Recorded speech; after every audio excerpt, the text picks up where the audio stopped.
ආයිබෝවන් ඔයාලා මේ එකතු වෙලා ඉන්නේ ඇග්‍රි වේව් channel එකත් එක්ක මම අද ඔයාලට කියලා දෙන්න හදන්නේ peer ගහක් කොහොමද හරියට කප්පාදු කරගන්නේ කියලා. ඒ කියන්නේ peer ගහකින් කොහොමද හරි අස්සන්නක් ගන්න ඒ ගහේ view එක. එහෙම නැත්නම් ඒක structure එක කොහොමද හරියට කප්පාදුව මගින් හදාගන්නේ කියලා. දැන් ඕගලන්ට පේනවා මෙතෙන්දි මේ වගේ ලොකු peer ගහක් තියෙනවා වසර කීපයක් පැරණි වසර 3කට වඩා පැරණි.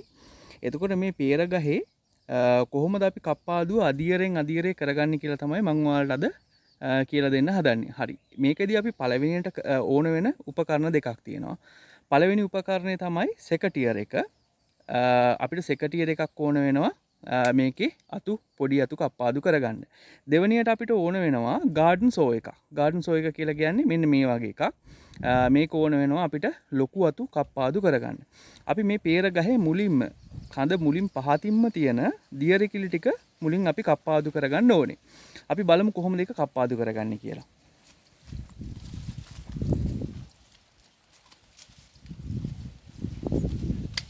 අන්න ඒක ඒ ආකාරයට දියරකිලි ටික කප්පාදු කරලා අයින් කරන්න ඕන ගහ වටේටම තියෙන ඒවා.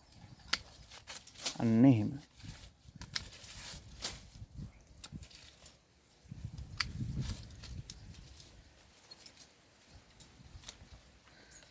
හරි.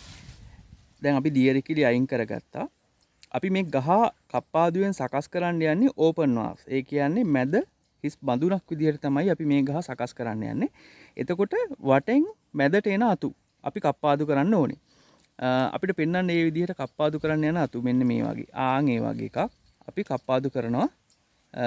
අපිට ඒකට ගාඩන් සෝ එකක් හරි මේ මේක හරි පාවිච්චි කරලා අන්න ඒ විදිහට කප්පාදු කරලා අයින් කරන්න පුළුවන්.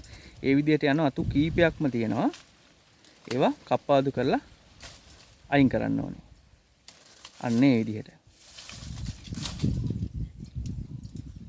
තව උඩ අත්තකුත් තියෙනවා රතන. අන්න ඒ විදිහට. අන්න හරි. හරි. ඊගාවට කඳේ මැදට එන ලොකු අතු තියෙනවා. ඒක අපි කප්පාදු කරනවා ගාඩන් සෝ එක පාවිච්චි කරලා. මුලින්ම කපන්න. ආන්න එහෙම.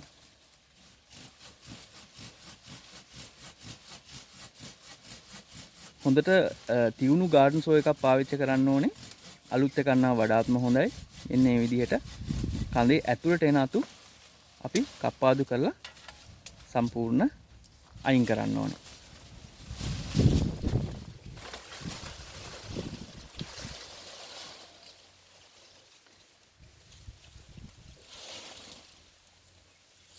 හරි.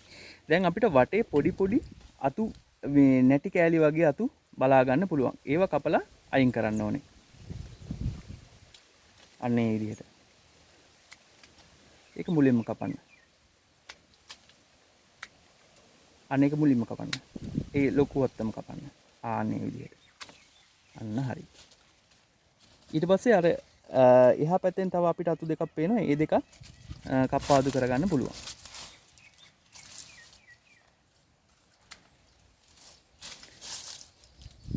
මුලින්ම කපන්න. අන්න එහෙම. හරි. එතකොට තව මේ අත්තක් උඩ අත්තක් යන අතු. ඒ කියලා කියන්නේ තව අත්තක් මගින් එක අත්තක් වැහෙන අතු. ඒවත් අපිට මේකෙදි කප්පාදු කරගන්න පුළුවන්. අන්න ඒක කප්පාදු කරන්න. පහල එක. අන්න ඕක. ආන් ඒක.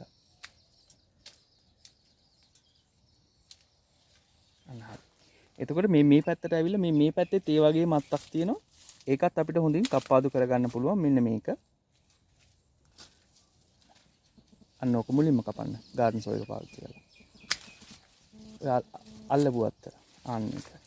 ගාඩන් සෝ එකේ මුලින්ම කපන්න. ඔව්. අන්න මේ විදිහට.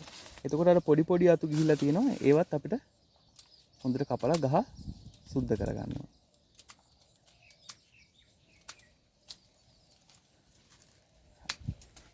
ඔය පහලින් තියෙන නැටි කෑලි අනවශ්‍ය යට අතු ඒ සියල්ල කපලා අයින් කරන්න.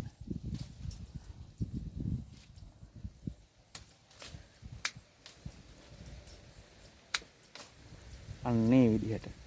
දැන් ඔයගලන්ට බලා ගන්න පුළුවන් මේ ගහ අපි කප්පාදුවට ලක් කරා. සෑහෙන අතු ප්‍රමාණයක් මැද තිබුණා. දැන් මේ මැදට ගහේ අවුව වැටෙනවා. එතකොට මේ ගහේ මැදට අවුව වැටෙනවාම දිලීර හානි, කෘමි හානි වලින් සෑහෙන දුරට වැළකෙනවා. මොකද ඉරාවුවට මේ දේවල් විනාශ වෙන නිසා. ඒ වගේම ගහ මැද ගහ මැදින් හොඳට වාතාශ්‍රයක් යන නිසා අපිට මේ ගහ හොඳට නඩත්තු කරගෙන යන්න පුළුවන් වෙනවා.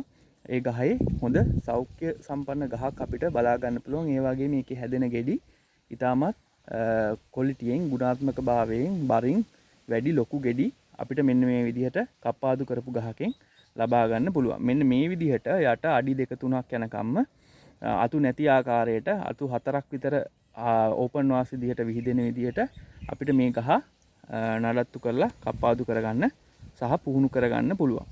හරි, මේ සම්බන්ධව මොන හරි ගැටලුවක් තියෙනවා නම් යටින් කමෙන්ට් එකක් දාන්න. මම ඔයාලට ඒක පැහැදිලි කරන්නම් කොහොමද ඕගොල්ලෝ අහන ප්‍රශ්නට අදාළව.